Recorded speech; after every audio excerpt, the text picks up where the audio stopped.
Il entre dans la chambre noire, je le sens. Il va écrire la suite de notre trame. Je suis une femme qui se lève aux aurores. J'avance sur le chemin de l'amour inconditionnel, construire la sécurité pour l'éveil de mes enfants est mon devoir. Je suis cette autre femme qui organise ses connaissances dans le but de toujours apprendre.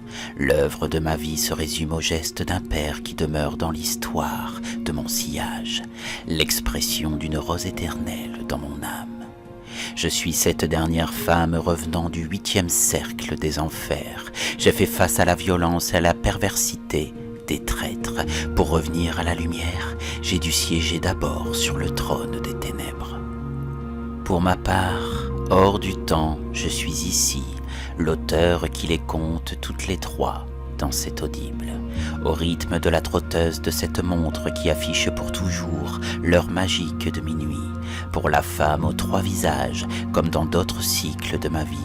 En cet instant, j'écris le chapitre futur de la grande prophétie. Toutes les trois, vous le savez, qu'en vous réside un besoin irrépressible de vous unir. De là où je suis, je ressens déjà votre ventre qui vibre par cette magie. Compréhension instinctive, attirance l'une pour l'autre dans cette symphonie symbolique. Tel est le cycle, le but primordial, le chemin qu'emprunte votre esprit. Pour ma part, qui suis-je ?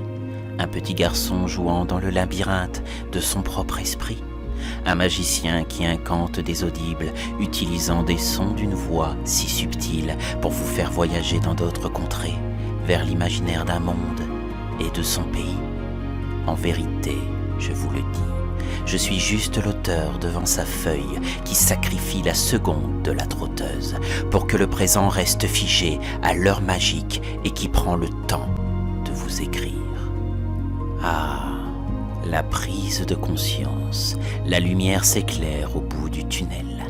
Y a-t-il un but, une fin à cette histoire ? Engrenage cliquetant du temps, le tout dans les profondeurs d'un cadran, de la montre d'un auteur.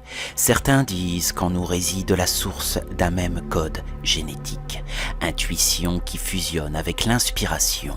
Le pouvoir de ce code divin réside par l'intention. Comme les mots d'un théorème, le code du programme réside dans sa création. Le grand tout, l'ensemble de tous les engrenages d'une horloge universelle qui tournent ensemble pour découvrir l'image précise de l'entité qui nous anime, par la méditation, par un audible qui enclenche l'éveil spirituel. La connaissance, l'érudition de toutes les cultures partent d'une même source de volonté, comme un papillon dans les ténèbres qui est attiré par la source de la grande lumière, quitte à se brûler les ailes pour découvrir le point de départ de toutes les vérités. En écoutant mes audibles, certains se focalisent sur l'intonation de ma voix, et d'autres sur la portée des mots et de leur rythme, lorsque d'autres analysent ces secrets ensorcelés et prophétiques. Je réalise que cette plume et son style écrit et concrétise votre futur qui, de jour en jour, se dessine. Vous le savez aussi que ce n'est pas d'aujourd'hui, par cette grande responsabilité, qu'un jour l'auteur mystique devra s'affronter. J'aimerais faire le point sur cet audible.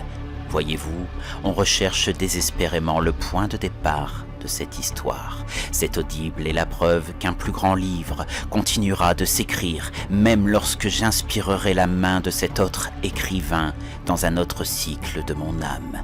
Il n'y aura pas de fin à notre histoire. L'enfant joue sur le plancher d'une chambre froide, affrontant la terreur engendrée par une simple fenêtre. Et son regard, comme dans l'audible de la pomme, à chaque cycle de ma vie, les 3 femmes sont derrière et m'observent. L'enfant éternel, dont le désir primaire a toujours été de ne jamais éteindre la flamme du pays imaginaire. Ces 3 femmes me suivent depuis des cycles. Que représentent-elles ? Qui sont-elles ? D'où viennent-elles ? Ce que je sais, c'est qu'elles m'ont choisi et m'ont fait croquer la pomme de ce que je vous écris. Le secret de l'univers dans une boîte de Pandore, tenue dans les 6 mains de ces 3 femmes, représentant le fondement même de notre destin. L'enfant n'est pas dessinateur, il est l'architecte de l'analyse. Il observe, il écoute, il regarde, puis par son esprit, il construit un monde, des vies et votre histoire. La montre à gousset au centre de ma main, l'enfant est hors du temps et ne souhaite jamais passer au lendemain. Les cycles de vie ont un début et une fin, mais dans l'esprit de ce si long voyage, dans l'immortalité, dans l'esprit d'un autre, on reprend sa place. Maintenant, je vais parler à la femme aux 3 visages, qui me regarde encore par la fenêtre du jardin. Cet audible est un point de passage dans le carrefour de votre vie. Notez-le bien dans votre grimoire.